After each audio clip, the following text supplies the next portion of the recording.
For the next 20 minutes, I'm going to give you a little background about our journey. I wince a little when I see us referenced as a success story, because I don't know what we can declare. I can say so far so good. But success, in fact, I think we're going to have a session talking about what does success really mean. And so we'll talk a little bit about that. But Inspire Sheboygan County is what we are. I come from, or I live now in the Sheboygan County area. It's a funny name, but we represent just a county of Wisconsin. We have more than 3, I don't know how many counties in Wisconsin, but more than 3. Just a frame of reference, about 12,000, almost 13,000 students, elementary all the way through high school in Sheboygan County. So that's the frame of reference, but that's our purview at this point. Our journey began, and I'm going to take you through a sort of our thought process fairly quickly. I think a lot of you know about this Pathways to Prosperity publication that came out from Harvard. That inspired a lot of people. There was a lot of discussion. There seemed to be this discussion about the skills gap everywhere, and everyone was talking about the skills gap. About a year after that, Tim Sullivan, former CEO of Bucyrus, a major corporation, was assigned a special assignment to look at the workforce development process in Wisconsin and try to revitalize that for Wisconsin. Just shortly after that, in fact, after listening to Tim Sullivan give a speech, I joined a Chamber of Commerce committee, our local Chamber of Commerce, called Business Education Partnership. It had been called Workforce Development. It had been in existence for a while. After a couple meetings where they talked about the skills gap, I come from the business world, so I perhaps should have said that. Education is important to me, but I've been president or general manager of a business for the last 30 years. That's more than I care to recognize. But anyway, but I think it's important, and I didn't like the conversation that was going on. People throwing hand grenades across over the fence at each other. It's too important. Education is too important for our community to have that be kind of a volleyball being thrown back and forth. So I joined this Business Education Partnership and said, okay, so what are we doing about the skills gap? And they'd say, well, there's this skills gap. So yeah, what are we doing about it? Well, there's this skills gap.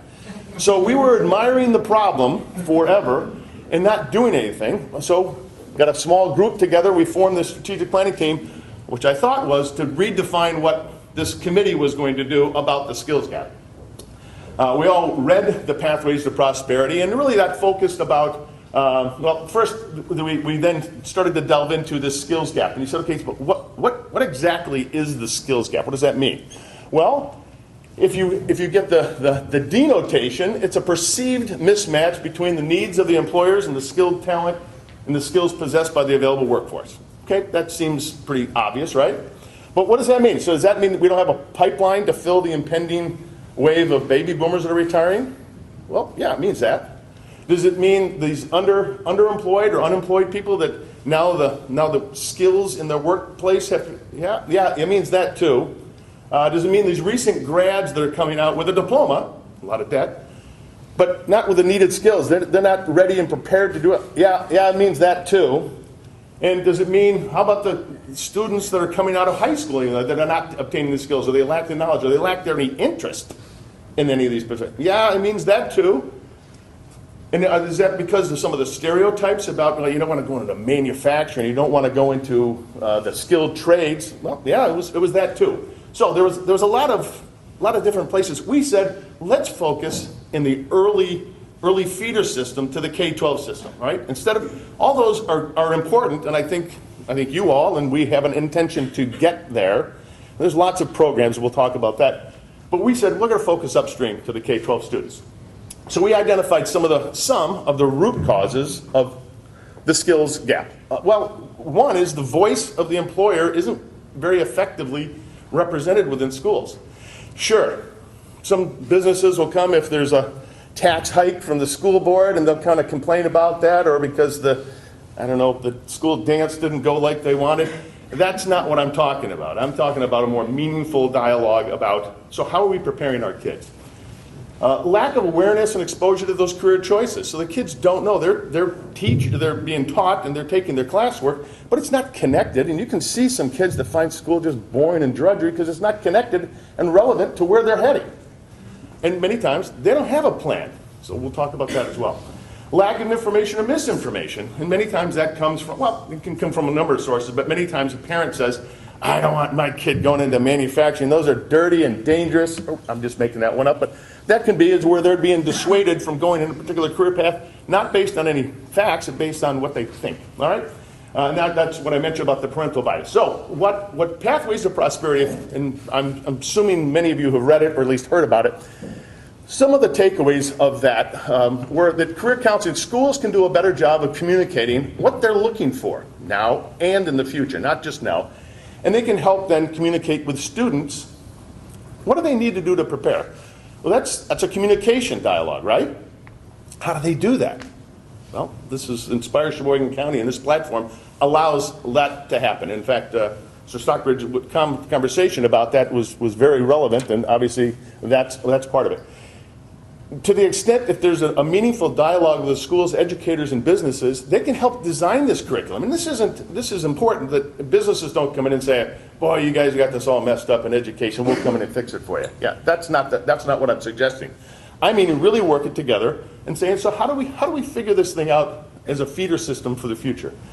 And providing these work-based learning opportunities. And those can be a variety of things. Mr. Stockbridge mentioned job shadows or internships, but mock interviews. And quite frankly, a company, educators with them, can design whatever work-based learning opportunities they want. And you'll see from the demonstration that this platform allows that to happen. Okay, so the skills gap, which is we hear about, is really, from the employer standpoint, is more about preparing that future workforce. Yeah, a kid in 8th grade or 6th grade, that's an early call, but wouldn't you want to start cultivating and saying, this is what our industry has to offer, and start thinking about, man, that jazzes me, I'm going to start thinking about that. Makes them a better student, quite frankly. And from the student's perspective, we'll call that the career discovery process. But isn't that what they're all about? While they're going through school, they're trying to figure out, they should be trying to think about, what do I want to do? And I know the answer most of the time is, I don't know. And that's okay. That's part of the process, right? Start figuring out. I don't know what I want to do, so figure it out. All right. So let's take a look at what I'm calling the career discovery process, a typical one, all right? You have the school counselor over here, and if it coming across as critical, I'm not. I'm just trying to say this is how I perceive it, and by the way, I'll criticize myself. So here the counselor doing the learning styles or interest surveys. Kids take these things. It shows a bunch of jobs you might want to be interested in. Here's the parent and the student working dutifully over on a computer and researching and finding what they want to do and what jazzes them. They kind of identify 3 areas or careers that might be interested in that kid, and they start honing it down. They say they get inspiration from somewhere, whether they're a parent or a teacher or some public figure. Maybe Mr. Stockbridge, there you go. There, he gets inspiration from him and say, that's what I want to do. They narrow their focus. School becomes relevant. They're making connections. They get an opportunity to confirm, yep, that's what I want to do. Or quite frankly say, boy, I wanted to be a veterinarian, but all the animals are sick that come here. Yeah, that's what a veterinarian does. Okay, but it's a way to eliminate the ones that they don't want. That's awesome. Then they go to the appropriate post-high school education, whether that's a certificate or a 2-year degree or more. And what's the starting point? And then they live a long and have a fulfilling career and live a contented life. Cue the angelic sounds. Ah. That happens sometimes, and it's great when it does. Unfortunately, here's how it mostly goes. You have a school counselor, and I'm one of these that said, okay, the counseling, the career path, that's the counselor's job. That's why I pay tax dollars. Most counselors have 300 students that they're serving, and they're responsible for 3 primary things. The scheduling for the schools, and which is mostly early in the semester, they kind of get that together. The social and emotional things. So you get a kid cutting themselves or a pregnant kid like that. Let me tell you where their attention, and then they're going to be the career expert in every single career. That doesn't even make sense, but that's the model we have. Here you have parents, I'm one of these, that spend a lot more, either you have somebody that's completely disengaged, and unfortunately, there's some of those, and we got to figure out how do we get to them. Or you have a parent, sort of like me, said, I don't know what you want to do, but here's the schools that I think I want you to go to, because I want to be proud that you went to this school. So I'm looking at the school before I'm thinking, well, what do you want to do? It's backwards, isn't it? Anyway, okay. So they get their inspiration from somewhere. Every kid wants to be a professional athlete. So they get inspired by LeBron James or they like the lifestyle, they want to be Kim Kardashian. I personally don't want to be Kim Kardashian. Or, God help us, and it doesn't happen so much in Sheboygan County, but they're inspired by some charismatic kid that's part of a gang. Okay, they're going to be inspired by something. Let's figure out where we can make that happen. They lose interest in school because it's not connected, it's not relevant to them. They're just drudgery, it's getting through, okay, and they don't have a chance to try it out. Either they're told it's 4-year college, 4-year college, 4-year college, or maybe they say, I don't want to do any more education, I don't want to do it, I'm just going to get out of here, I got to get out of town. And do they live a fulfilling career? I think eventually people find it, you hope, but sometimes that's a long and circuitous route to find that path. So, Inspire Sheboygan County, and I think what you guys are doing really focuses on this inspiration and confirmation. You get a chance to do that. But right here I want to highlight four legs. Then you saw that puzzle piece thing come together. It's these 4 legs, and it's important I show teachers is an important part of this. This can't just be put on counselors. If the engagement in the education side is just the counselors, we're missing the boat. We're missing the boat. So it's got to be broader than that. Students and parents have to obviously be part of that, but you got a lot of assistance from the employers serving as a career coach and providing those activities. There's a book, I don't know if anyone has read this book, so maybe some of the educators have. This is by Jamie Vollmer about schools cannot do it alone. And that made an impact on me that says, hey, this whole developing our kids isn't a school thing, it's a community thing. Yes, schools are part of that thing, that's part of the early part. So that's why we've put all these 4 pieces together that says it's educators and employers, but the parents and students working together. It makes sense, all right? So the school, today the reality is there are companies, I mean here's one that want to do this, but how do they do that? Well, there's been lots of programs, and everyone wants to have another program, another take your kid to school day, another program, but there's no structure to keep track of that stuff. It's not coordinated, it's not centralized, and somebody had made, in fact, one of the superintendents had made the comment to me, he says, there's just, they'd say, well, the businesses want to work with the schools and schools. I said, so why aren't you doing that? There's just too many relationships and too many programs to try to manage. So here's the snow globe. Who was asking me what the snow globe is? This is my analogy. So all those programs, whether it's a job shadow, whether it's like a snow globe, and here it is, here educators, figure it out. Here, Delmarva, figure it out and try to sort through that thing.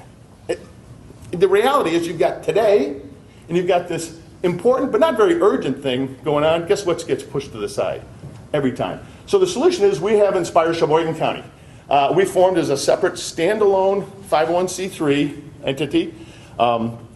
Standalone it was important for us, we thought, because if you're part of another organization, if you come under the umbrella of motivations, interests, a direction can kind of get commingled. So we're solely focused on this.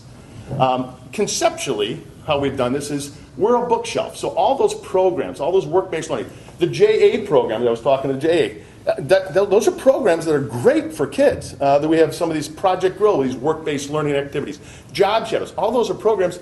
Well, wouldn't it be nice if we put those like books on a bookshelf that I can keep track of? Discussion boards those are bookshelf. And then I am the librarian. So that's conceptually how we work. A library doesn't write any of the books, and sometimes they don't have all the books on the shelf. So people coming in, businesses, schools, say, hey, it would be great if we had a career coaching for a phlebotomist. I'm just making that up because I like to say phlebotomist. But you need so that's how we work. It's sort of like a bookshelf and a librarian. All right. So one other point that structurally our business model, we are funded by the users. We think that's important to have skin in the game. So all our money, all our funding comes from the schools and the employers to be part of this. Think of that. You've got employers that are saying, well, we're helping you. We're providing the career guidance, and will you make us pay? And there's a couple people who have said that. They said that's how it works. So it vets out all the people that are just kind of interested in it from the ones that are committed. And so that's how we've done that. And they should expect a return on their investment. All right? They're invited to be members, although we're not that selective. We're being a little more selective now, more to try to fill out the careers of interest that the kids have expressed to make sure we have coaches for them. We ask for a 12-month non-renewal notice. So every year they get a chance to continue on. that sort of Damocles of accountability is every year. Companies should get a chance to say, I want to do this, it's working for me or it's not, and we have that dialogue. I'm intrigued more times than not when I'll call up the CEO of a company about making a comment and say, how do we increase the participation? They're so apologetic. They're apologetic to me, saying, oh, I'm really sorry, I know we got to get the people. I said, well, I'm a service to you, so how do we work this together? It's interesting, that mindset. We're a single person. I brought the entire organization with me today. Here I am. And so we have one person, that's it. Quite frankly, anybody know what Lean Six Sigma or any Lean Six Sigma is? I'm a Lean Six Sigma black belt. And so if you think of this as a career discovery process that goes along, you've got the employer and you've got the schools. I'm waste. In the middle here, if this system works well, I should be able to eliminate my role, and I'm working on that. That's one of my personal measures of success. We're a little ways away from that, but I'm serious as a heart attack that's where we ought to be going. So I don't want to be building this thing. This should just work. It should just work if you make the structure right. We're overseen by an 11-person board, 3 representatives from school districts, 3 from Sheboygan County employers, 3 from the post-secondary schools. We just happen in the county to have a CTE, or a tech school, a very good tech school, a 2-year feeder school for the Wisconsin system, and then I guess they're private, 4-year college in the county. Worked out rather well. So all of them are represented as well for that continuum. We have a representative from the Chamber of Commerce and one from the Economic Development Corp. That's easy for me to say. And as I mentioned before, we are solely focused on our mission. We've had people come in and say, oh, well, if we gain enough money, we can start creating another scholarship. No, other people do scholarships. That's not what we're about. Oh, we can create another program. No, this is, and if you want to make a donation to us, we don't take donations. We say, give it to JA. JA needs donations. That's not what we're about. Ours is about membership, and you got to use it. If you're not using it, I'll give you your money back. All right. So we're facilitating those connections, that communication. It's about communicating and providing a centralized resource. Okay, maybe it makes obvious sense. Why would this be important? Well, obviously it makes better informed academic and career planning. Legislatively, Wisconsin is mandating that for next school year. But so it makes sense. Every kid ought to have some sort of academic and career plan. And it can change, but just think about what you want to do, kids. And the schools are obviously jumping on that. Gives them access to that experiential learning, wherever that is. You try things out. Find out what you like, what you don't like, what jazzes you. And better alignment with those careers and educational path. Benefits for the employees, or employers. It certainly creates a dialogue, not just this, but the whole dialogue of what do we need? Companies know their demographics and where they're going to have holes going forward. Well, that ought to be a conversation, not reactive, but with schools saying, okay, we're going to be needing people like this. How do we do that? How do we fill those gaps? Informs that workforce about the skills and qualities they're going to need. So, and helps promote your industry. So some industries have a reputation, some earned, some unearned, but to say, hey, we're a great healthcare. Okay, the healthcare industry can promote themselves. The manufacturing can say, hey, you ought to come here. Hospitality in our area is a big one. Promoting your industry, say, kids, you ought to come here. So is it a bit of a marketing tool for sure. Are you promoting your company as the company of choice? Yeah, we want you to come work for Delmarva because we're kick butt. I mean, you ought to come work here. We're great, kids. There's no guarantee they're going to work there, but you're doing that early on. Promoting yourself. And some companies have, as part of their core competencies, is community involvement. So it provides an opportunity for employees to express that. Kohler Company, I think you may have heard that name. That's a major company in our region. They use this as a recruiting tool for some of their 30-somethings because the 30-somethings want a way to give back and connect into the community. So they're saying, hey, we're part of Inspire Sheboygan County. That's an attractant for some of their hires. All right, helps keep local talent local. That's, I think, every company's trying to do, so you're vying for it. All right. Are we successful? Well, so far so good. Our initial scope has been, as I mentioned, K-12 schools and employers in Sheboygan County, just our county here. We set, and I don't know if this is more of an indictment of our goal-setting process or actual achievement of our results, but our goals, we set 25 employers with 60 career coaches and 3 school districts out of 9 of total school districts. We have about 30 schools in those 9 school districts. So, but the school districts we've targeted the top 3. We surpassed all of those substantially after the first year. We're into our, Steve in fact asked, he says, so with 233 career coaches where we are, well, that was at the end of 12 months. We're now into month 13th, and we're at about 266 or so. And we're well over 300 with some of the people that are pending. All right, so it's very good. These 3 school districts, obviously, the biggest ones represent 67% of students. So it wasn't the majority of the school districts, but we got the majority of the kids. Right now, we're almost 80% of the kids are involved. Year 2, we've set the objectives, and we're still refining these to get the remaining 2, and we've already have a commitment from the one school, and one has already joined in. So we're going to have the entire school system part of our system.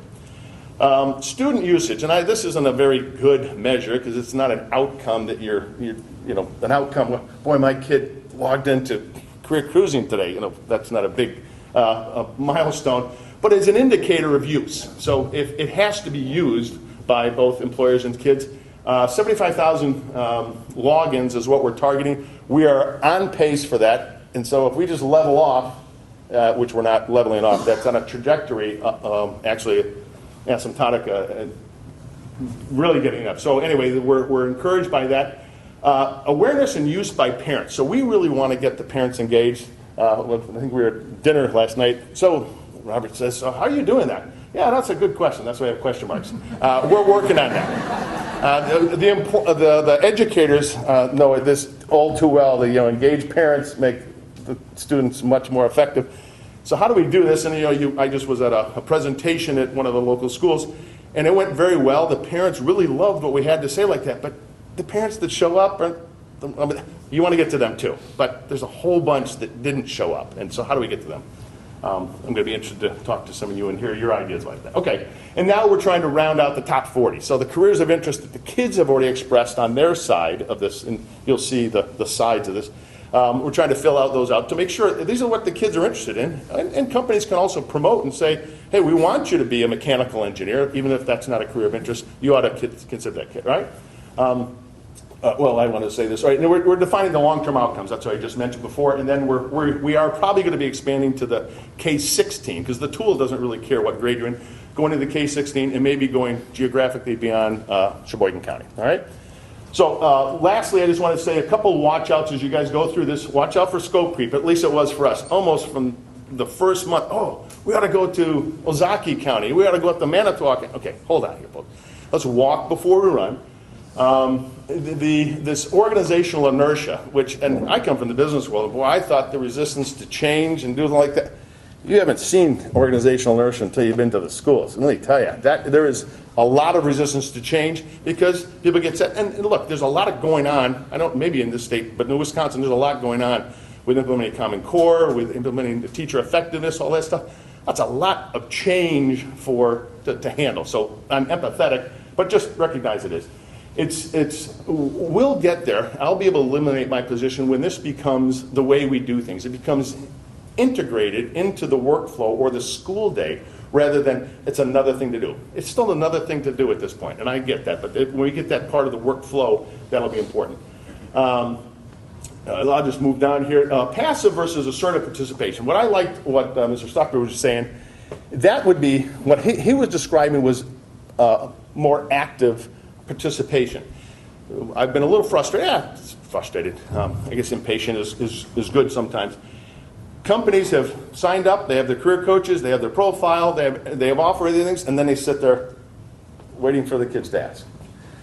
There's nothing wrong with that, but it's a bit passive. And the tool can be used to be more proactive to engage. And what he was describing that with Dorothy was great. That's how you want to be engaged, and the tool allows you to do that. So I'm hoping that happens.